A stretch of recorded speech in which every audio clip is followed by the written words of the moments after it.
The debate that we are having is about a very important question. Is the Quran dangerous? This question is on everyone's mind. If you make a simple Google search for the most dangerous religion, you will see that Islam is everywhere, because that is the public perception. For example, isn't it interesting that whenever we talk about Islam in public, we talk about how violent it is, and about how aggressive it is, hateful, intolerant, and morally questionable? Which other religion is universally associated with violence and terrorism? Which religion sends shockwaves throughout the world, again and again, due to violence, in response to the mildest criticism, to satire?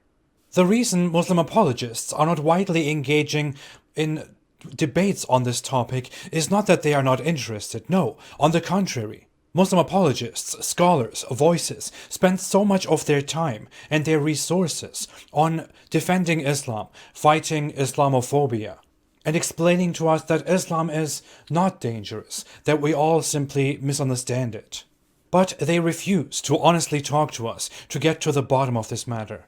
If you picked only very few specific verses of the Quran, you could be introduced to the false impression that the Quran is actually tolerant and compassionate, that the Quran wants to work toward what we have in common, that Islam is about justice, and many Muslim apologists will conveniently pick these verses. Or they will appeal to one single verse in the Quran, which says that Allah does not forbid the Muslims from being just toward the disbelievers who have not fought the Muslims. And the wording here is very important. Allah does not forbid you from being just. It doesn't say you should be or must be good to the disbelievers, that you must treat them equally and love them and forgive them. No, that would be very far from what the Quran actually is. If you start reading the Quran, you will be very quickly introduced to the Quran's strangely hostile attitude toward the reader, the disbeliever, the doubter. Within only 2 minutes of reading the Quran, this book will claim that it is undoubtable and that those who do not believe in it will go to hell and be condemned, that they are deaf, dumb, and blind, that they are sick in their hearts, and Allah increases their sickness, that they are trying to deceive Allah and the Muslims, but they are fools and Allah will punish them. This is only the beginning. According to numbers captured by different people, the Quran deals in the majority of its content with hate, the disbelievers, with punishment and hellfire, and war. The Quran describes those who do not believe in Islam as the lowest of creatures, and it refers to those Christians and Jews and polytheists who reject Islam as the worst of creatures. In yet another verse, the Quran likens the disbelievers to cattle and then adds, rather they are more astray. Just think about how this book, the central text of Islam, believed to be the eternal, direct speech of Allah to all humanity at all times, dehumanizes disbelievers and treats them as less than cattle used for milk and meat.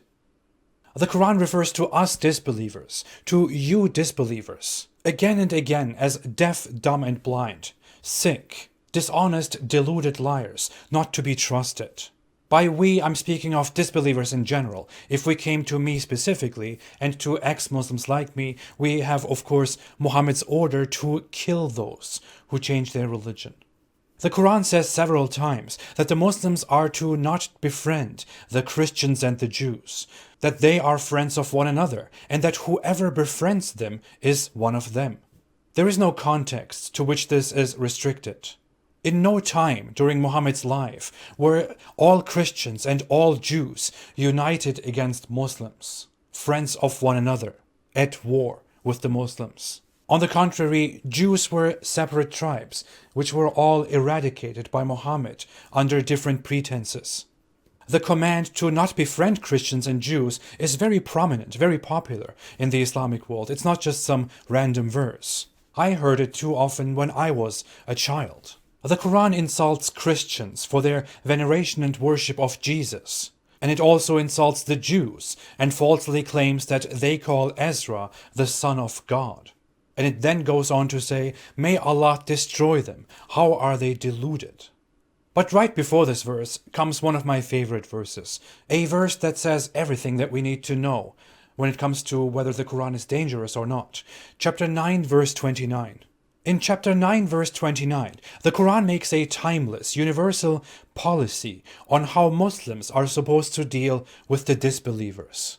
It tells Muslims that the way they are supposed to treat those who reject Allah and Muhammad and the laws which Islam establishes is to fight them and subjugate them until they are humiliated and pay the jizya. Jizya is not a bodily fluid, but a form of protection money taken from the disbelievers, from non-Muslims living in Muslim lands, so that they may be allowed to live in Muslim lands under inferior conditions. This is also known as the dhimmi system, which existed in Islamic societies from the beginning to the 20th century, until, gladly, stronger forces, like the West, forced Islam to change and ended its brutal expansion, its bloody conquest, which is the primary reason why Muslims today are Muslims, except for very few cultures. The Quran's order to deal this way with the disbelievers was immediately implemented by Muhammad and his successors. Islamic caliphates, which were successive states, where the head of the state is also the head of the religion and responsible for spreading Islam through force. This is not something that I say. This is something that one of the most important Muslim historians, Ibn Khaldun, says in his book Muqaddimah. He says, in the Muslim community, the holy war is a religious duty because of the universalism of the Muslim mission and the obligation to convert everybody to Islam by persuasion or by force. Therefore, caliphate and royal authority are united in Islam, so that the person in charge can devote the available strength to both of them at the same time.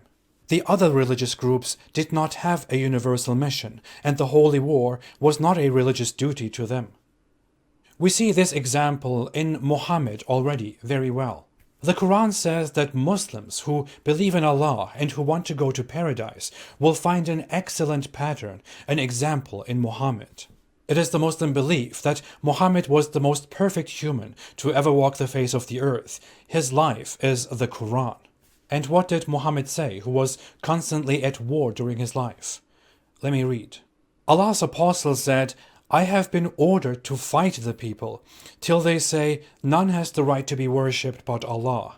And whoever says that, his life and property will be saved by me. Just as in the Quran it says, fight those who do not believe in Allah and Muhammad and the Islamic laws. Here Muhammad also says, I have been ordered to fight the people until they believe in Allah. So this is not about fighting specific people for the things they do, but fighting the disbelievers.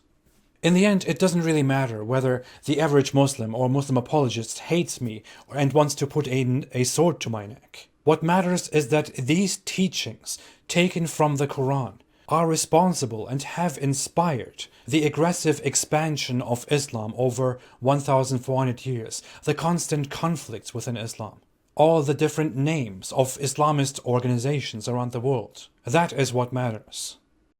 So, to answer the question, is the Quran dangerous? Of course it is. Dangerous doesn't even begin to describe how terrible Islam is. The text of the Quran and 1,400 years of war have described it well enough. Thank you, and stay away from Islam.